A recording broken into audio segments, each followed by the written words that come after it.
Hello YouTube, this is Darkon633 and we're taking a look at the Power Rangers Dino Supercharged Archelon Zord with Dino Charger.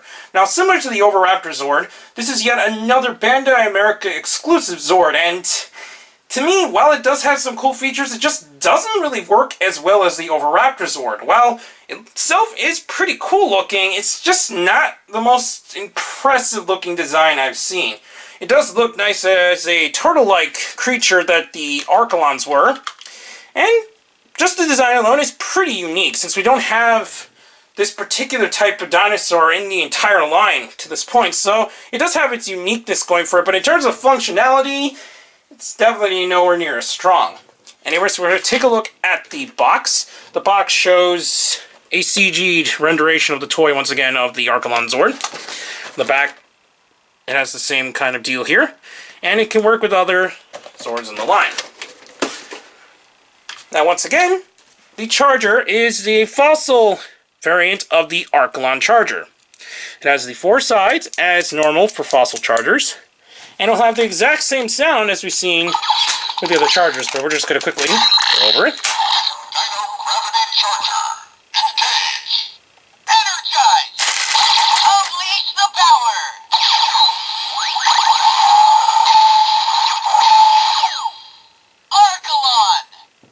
And that's it for that sound so far. Anyways, we're going to take a look at the features of the Zord next. Now, articulation-wise, you're not going to get anything. Unfortunately, unlike the other Zords, this Zord has absolutely no points of articulation anywhere. It doesn't have articulation even on the tail or any of the fins, so you're not going to get a whole lot of features just on the Zord alone. However, its strongest point is when you actually activate the Dino Charger gimmick. Basically, you plug in the charger, and then the saw blade will actually pop out. Now, before I activate it, bear in mind that this is actually kind of a hard plastic, and when I activated it the first time, it's a little bit of a strong push. Now, it's definitely not, like, badly strong, but it is strong enough to maybe get hurt if you push it a little too fast. But as long as you keep your hand away from the gimmick, it should be fine. So anyways, we push in the charger, and then this back piece will come out as a saw. And you could spin it around, but it is a manual spin. I don't think there's any way to actually spin it via mechanism, so unfortunately it is just a manual spin. But that's it for the Zord's features on its own. It can, however, once again work with the other Zords in the line, so we'll be back and see the combinations. And anyways, we got all the Zords here out for display. We're actually going to combine with the Oviraptor Zord, since not only was it the Zord to release alongside the Archelon, I think it works one of the best in conjunction with the combinations. First, we're going to start off with the main mecha, so the Titano Charge Megazord. I'm just going to quickly remove the back piece on the Spinozord and put it on the standard Titano Charge Megazord. And now we'll see how it looks like combined.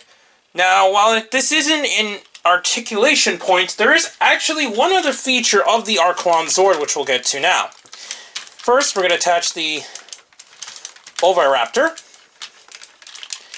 And now we're going to move on to the transformation of the Archelon. Now, while this is an articulation droid, as I mentioned earlier, these pieces actually move. And this is for the combination step. It looks kind of weird, but I guess it does have some ability. We're just going to quickly put it in. And now it looks like it's got another kind of crossbow kind of bladed weapon. I don't really know why exactly those pieces move, but I guess it's cool and it just adds a little bit more play value in the way that it's designed. We're going to attach it to the Spinozord, which in my opinion looks pretty good actually with the blue paint job of the Zord. I'm just going to remove the Oviraptor and attach it to Spinozord here. It's a little tricky just for the way that the Oviraptor head's designed. I'm going to remove the tail piece. And now we're going to take a look at the full combination with the Spinozord. So we're going to attach this first. And here you go. It does work pretty well, actually, and it kind of helps with the articulation, since with the pieces down, it does kind of hinder it slightly, I think. And I think these look pretty interesting in the way that it just combines, like that. But anyways, we'll now take a look at the next formation, this time with the Pterazord.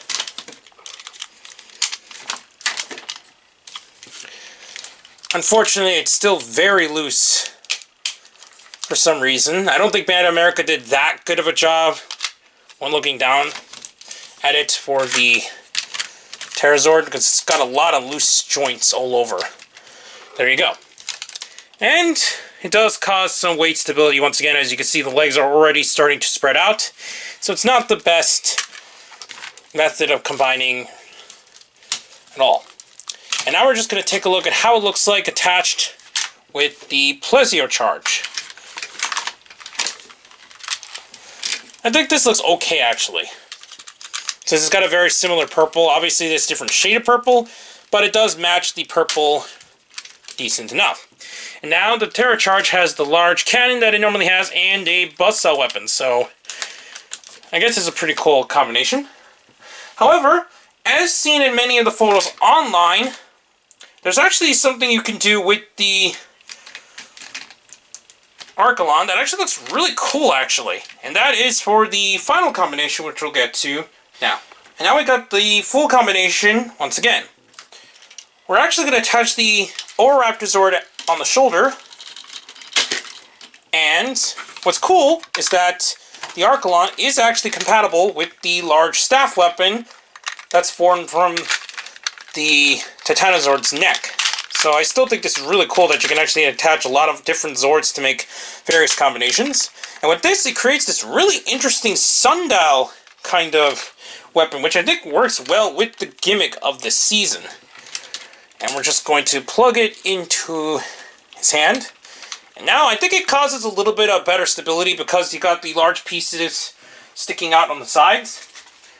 There's one thing I'm going to show, and that's using this piece. Now, in my Titano Zord review, I realized that I did not show how it looks like fully combined with the large piece. So we're just going to quickly place this back here. Basically, you do the same thing as you do the smaller piece and just slide it into the back of the head.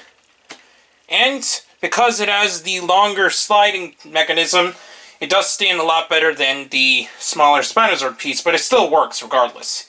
So I really think the Archelon Zord works the best in this mode. It's got a lot of cool features going for it, since you got a large buzzsaw weapon that looks like a sundial. And I just think this overall combination is a pretty cool alternative to the canonically final form in Power Rangers Dino Charge and Power Rangers Dino Supercharge, going by the footage from Juden Sentai Koryuger.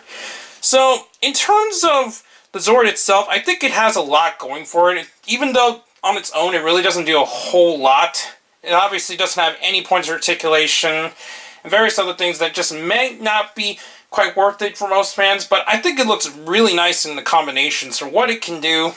And I highly recommend picking this up if you're a fan of Power Rangers in general or Zords. Anyways, please comment or subscribe, and check me out on Twitter under Darkon633. Please check Hero Taku and Hero Club. And please check down the other channels down below. I'll be back with more Power Ranger reviews, but for now, I'll be sending you to bye.